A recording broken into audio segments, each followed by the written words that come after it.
Améliorer les conditions de vie des habitants de Niamey, ville confrontée à la récurrence des problèmes d'écoulement des eaux en période d'hivernage. Tel est le but visé par les autorités de la refondation à travers le ministère de l'Équipement et des Infrastructures, sous la houlette du colonel-major Salsou Mohamed Salsou, en réactivant il y a quelques mois le projet de réalisation des ouvrages de drainage dans la capitale nigérienne, objet de la présente visite ministérielle de supervision.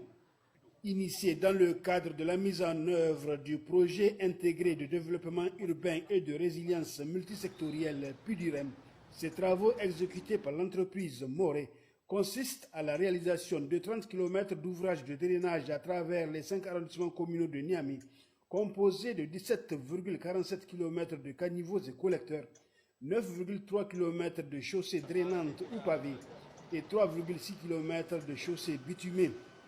3 points situés dans les arrondissements communaux 2 et 1 ont été visités par la délégation ministérielle, comprenant outre le ministre de l'Équipement et des Infrastructures, le colonel-major Salsou Mohamed Salsou, le ministre de l'Urbanisme et de l'Habitat, le colonel Abdelkadri Amadou Daouda, le secrétaire général du ministère en charge de l'environnement Rabo Awali, l'administrateur délégué de la ville de Niamey, le colonel Boubacar Soumana Garanki, le directeur général de l'agence de modernisation des villes Nouridine Issak Adamou et le coordonnateur national du PIDUREM Yabilang Maman, ce qui lui a permis d'apprécier le travail remarquable abattu par l'entreprise Moré en dépit de la survenue de 2 accidents mortels d'ouvriers.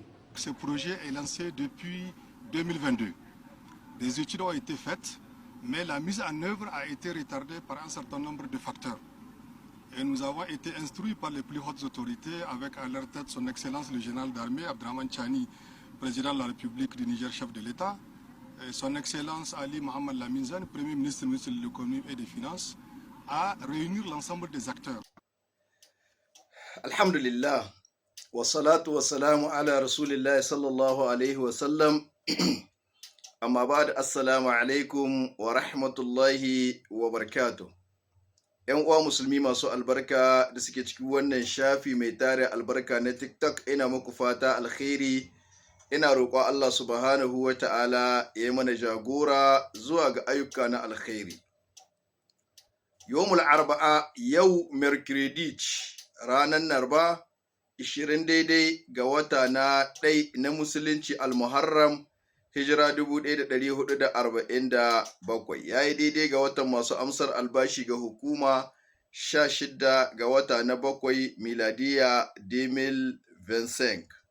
Alhamdulillah, alhamdulillah alladhi bi ni'matihi tatimmu salihat.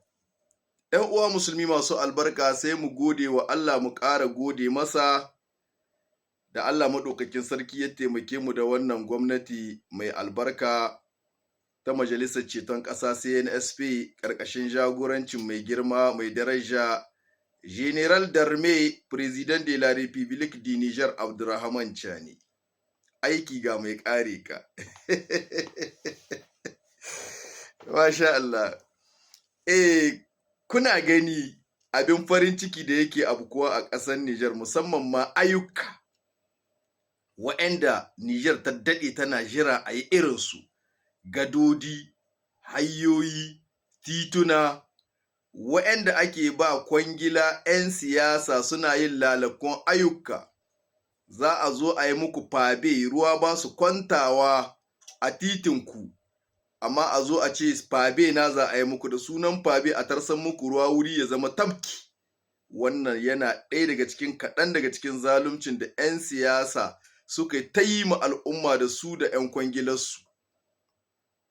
To yanzu duk waɗannan ayyuka da aka ta yi a baya su ne in ka gani a cikin babban birni Yamai, in kana yawo ko ina aiki na akai.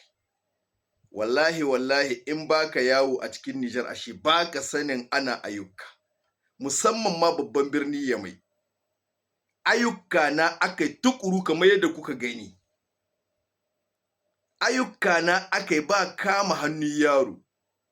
Ya 'yan uwa musulmi, ya 'yan uwa masu daraja, ya kai ɗan uwa musulmi mai hankali, menene ya kamata mu yi ga waɗannan jagorori masu albarka? Shine mu ci gaba da ba su goyon baya, mu ci gaba da yi musu addu'o'i na alkhairi, mu ci gaba da roƙa masu Allah, Allah ya tsare muna su, Allah ya kiyaye muna su, Allah ya wanzar da zaman lafiya da kwanciyar hankali a ƙasarmu ta Nijar.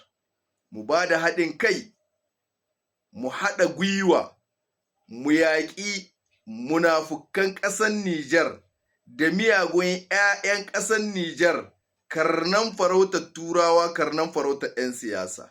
Mu yaƙe su da bakunanmu, in suka hito suka ce ƙala bisa ga ƙarya, ku hito ku ce ƙala bisa ga gaskiya, kakka yi ƙarya, domin maƙaryaci ba zai taɓa cin nasara ba a rayuwa dai.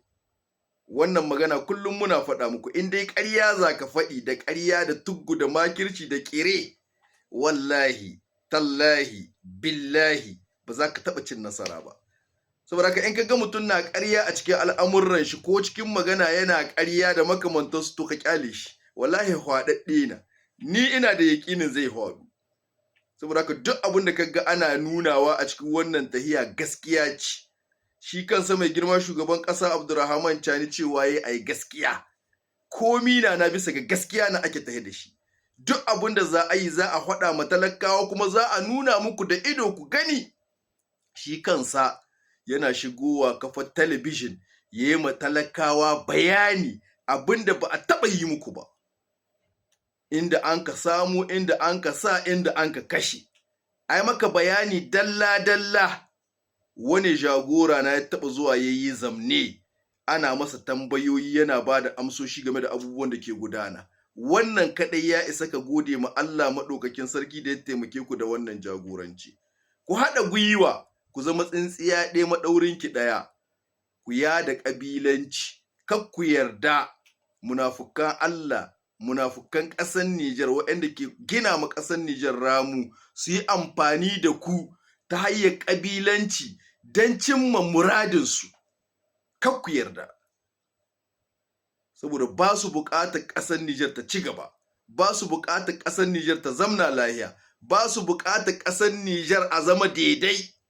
In aka ce daidai, mu kasance talakawa, ba za ni taɓa yi maka laihi ba in ci duk inda ka taya ka kai ƙara, kuma hakan nan duk inda ka tahi in ba kai hankali ba kai za a ruhewa. Kaga kenan babu daidaito tsakanin al'umma, babu adalci. Shi ko adalci shi na duk wanda ya yi laihi, kowane ne hukuma ta buge shi da hukunci. In ni na, in kai na, in shi na, in ita ta, ai muna hukunci daidai da kowane ɗan ƙasa. Babu bambanci wannan matsayi kaza gare ko ɗan siyasan muna ko mutunan muna. A'a, in ka shigo cikin wannan tahiya da nuhin wannan, to ka sha da baya. Da wannan tahiya ba irin ta ba. Wannan tahiya ba irin ta ba. Wanda za ka cutan mutane, kai ma mutane laifi, ka ce duk inda za a tahiya a ruhe, a kai ƙara. Wannan ba irin wannan tahiya ta ba. Wannan tahiya ce ta lillahi fillahi. 'Yan ƙasa daidai da ɗan ƙasa yake, babu bambanci, babu fifiko. Da haka ku haɗa kawunanku, kakkure da munafukan Allah, karnan farauta 'yan siyasa su yi amfani da damammaki na ƙabilanci domin ƙoƙarin tarwatsa ku. Kun san irin azabar da kuka sha a baya, har yanzu ba ku manta ba. To Allah ka taimaki ƙasar Nijar, Allah ka ɗaga tutar ƙasar Nijar, Allah ka taimaki shugabannin Nijar. Mai girma shugaban ƙasa Abdurrahman Chani, President de la République du Niger, General Darme, Allah ka ƙara ɗaga shi, Allah ka ƙara taimakon shi, Allah ka ƙara ƙarfafar da shi. Wannan haske da muke gani yana bayyana a ƙasar Nijar na ayyuka da ci gaba da tsaro da ake kawowa. Allah maɗaukakin sarki ka ƙara ƙarfafar da zukatansu, ka ƙara ba su iko akan waɗannan ayyuka. Sozawanmu da suke filin daga, Allah ka ci gaba da ba su nasara, Allah ka taimake su, Allah ka ƙarfafe su. Duk inda suka tinkari makiya, Allah ka ba su nasara. Duk inda makiya suka tinkaru su, Allah ka durƙusar da makiya. Duk inda makiya suka ɓoye, Allah ka bayyanar da su. Duk inda suka kitsa, suka bullo, suka shigo a cikin gari, Allah ka tona musu asiri. Bi rahmatika ya arhamar rahimin, ya hayyu ya qayyum, ya zal jalali wal ikram. dukkan wanda yake cikin wannan gwamnati mai albarka yana fatan ci gaban ƙasar Nijar, yana fatan talaka ya ji daɗi. Allah ka taimake shi, Allah ka ƙara kai sa matsayi a yabo. Dukkan wanda ke cikin wannan gwamnati mai albarka yana sabotage, yana kame cinanuwa, baya son Nijar ta ci gaba, baya son talakawa su gani a ƙasa. Ya Allah, ko a cikin wannan gwamnati yake, Allah ka raba sa da matsayinsa. Ya Allah, kakka ba sa nasara a cikin rayuwarsa. Abunda ya tara, Allah kakka ba sa lafiya ci wannan abu. Bi rahmatika ya arhamar rahimin, ya hayyu ya qayyum, ya dhal jalali wal ikram. Assalamu alaikum wa rahmatullahi wa barakatuh.